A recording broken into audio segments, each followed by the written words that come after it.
Hey, it's me, Nick Campbell. You'll notice from now until probably the summer finale that my reviews aren't coming on TV.com anymore.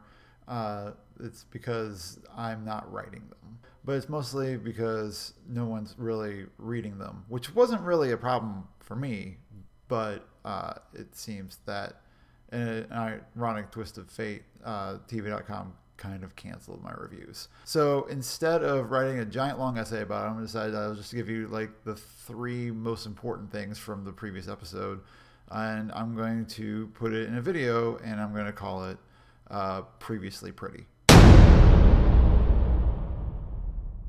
Or Previously on Pretty.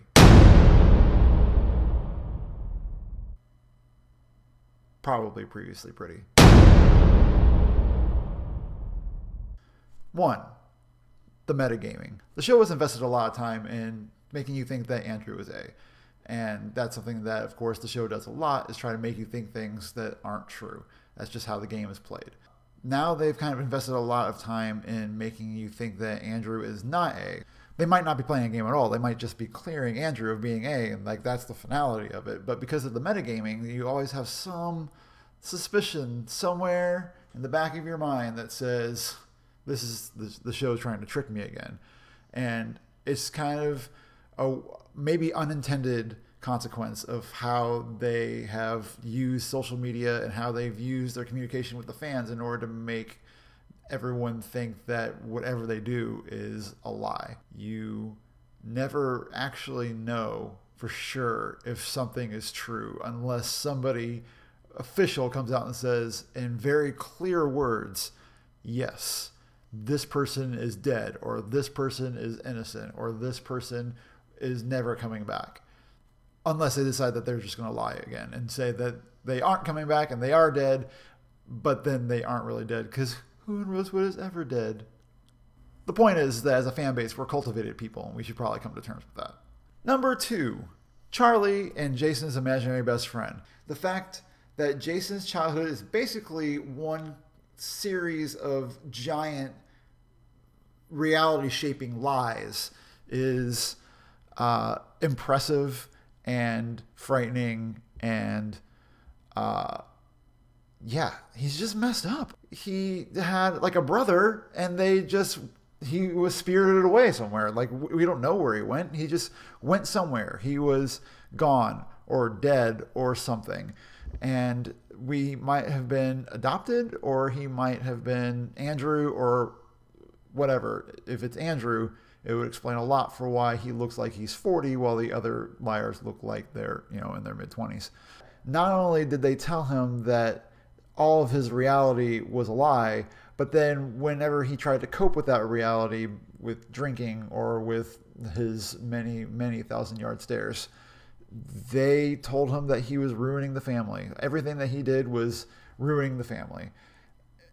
Even though that they are the source of all the terribleness that Jason has done to the family. But the good part that's going to come out from all this is that Jason is finally going to kind of give legitimacy to Spencer's theory about Charles de Laurentiis, which until now has kind of been only inside of Spencer's head and her magic, beautiful mind anagramming. So finally, Jason and Allie have the nerve to team up and confront Ken about their long-lost brother. Annie. And they have that evidence because they searched the house and they have a picture that Arya found in a button jar, because that's the time-honored tradition in Rosewood, is to hide stuff in button jars. Number 3, Spencer's "We're back" speech.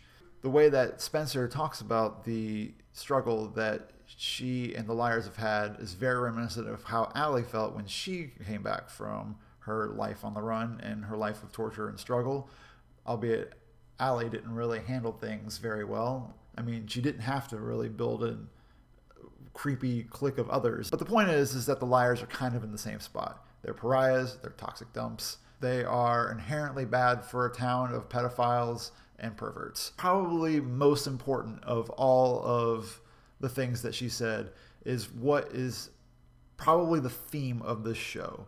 Everything that happens to you helps to shape you. You can either try to run away from it and ignore it and regret it and whatever, or you can just deal with the demons and realize that that past has shaped you and that these consequences have shaped these girls. A needs to be eliminated like a final boss at the end of an RPG, but they also need to learn how to deal with their own lives. And that's an interesting message for young people, or kind of all people. And those are the three things that I would have wrote about in a review that I didn't write about in a review, and I just said out loud, and it was a lot faster, honestly, than writing the review. Oh, but real quick, like seriously, Lorenzo, run. Nothing good is going to happen. It does not get better than this. No one has ever been in the shadows and then stepped into the light and has been a good person. They are all no good Nicks, and I'm watching you, Sarah Harvey. Seriously, are button jars like a thing? I really hope that Hannah doesn't have like any other friends on that yearbook page. Does Pam need to just put up a sign above the Fields front door that says Fields halfway house for troubled teen girls? Because that's kind of what it's become. Did Spencer really just reveal her secret hiding place to Allie out loud in front of the house, in front of God and everyone and anybody that has a sophisticated listening device like everybody always does around here at all times? Anyway, that's it. I'll see you next time.